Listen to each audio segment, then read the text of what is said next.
The lesson. Oh yeah. Now let's talk a little bit about your music in particular. Yeah. Because it's interesting. I mean, first of all, if I was to say to you in no particular order, you know, some of your biggest influences or groups or artists that you listened to growing up. Yeah. When I was growing up, like I was a real underground kid growing up, so I was like into Big L. I was insanely into Big L.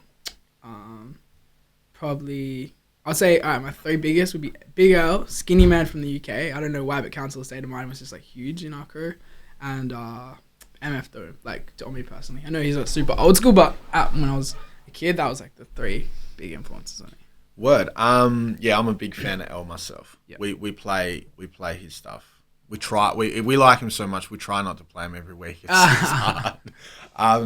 Now, on the topic of that, when you look at dudes who make music, a lot of the time, their music is somewhat influenced or a reflection of what they listen to. Despite the fact that you're Australian and you were listening to American artists.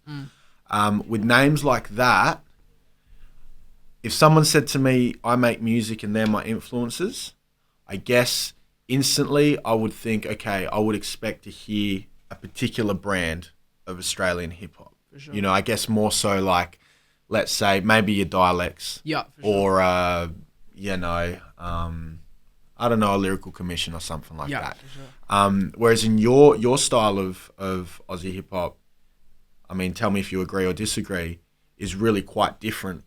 Yeah. From the stuff. Totally. So do you care to fill us in on how you know your style? Yeah, how that come about? I don't really know. Like as I grew up. Now these days, I've listened to every '90s hip hop album. Like I had I got the same as I got every Wu-Tang album, every Wu-Tang solo album, every Rakim album, every single I've listened to it all. And then as I got older, I just kind of went into different directions. Like now I listen to Lil Wayne and Drake and Kendrick and ASAP and more modern music, and then I also listen to a lot of R&B. So I just kind of make whatever comes natural.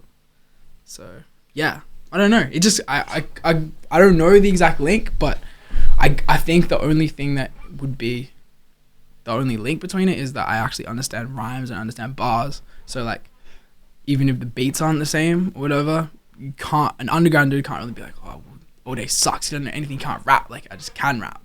So well, I'm not doing that to impress anybody. I'm just doing it because that's what I know as what is rap. You just rap well and at least have that knowledge of what is good rapping. So I think if anyone's gonna come through and sell records in Australia, then it should be someone that has at least had a grounding in the scene, whether or not they're gonna make boom bap or not. At least they understand the culture of hip hop. They understand how to rhyme. There's a whole discussion of, I guess in Australia now, what is hip hop and what isn't hip hop. Mm-hmm. What is real hip hop, quote unquote, and what is not. For those, I mean, would you personally put yourself in the hip hop category? Ooh, that's hard. I'm probably not, I'm not hip hop. In my record, if you listen to my records, some of there's rapping on it, but it's not all hip hop.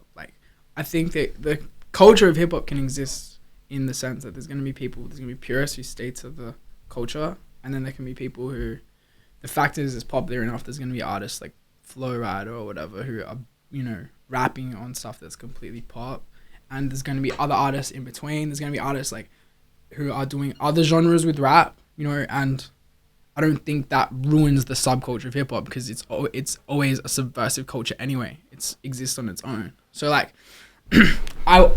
my music goes in hip hop on iTunes, but I don't think I put it in hip hop. I don't know, does someone do that? But I wouldn't know where else to put it. But it's definitely not straight pop. It's definitely not straight R&B. But I understand if a hip hop dude goes, what's that? I understand that, but yeah, I don't know.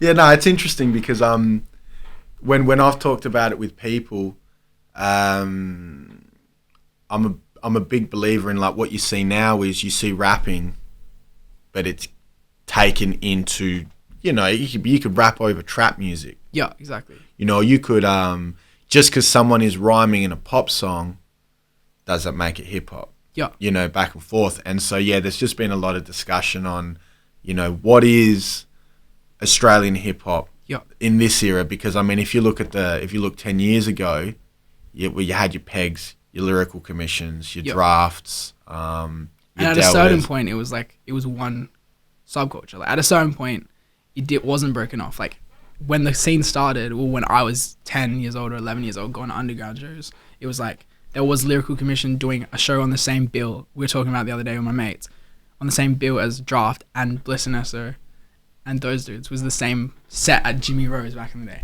So like that trips me out because it was one subculture and it's broken off so hard now to so many different, like, you know, sub genres of genres. The lesson. Oh yeah.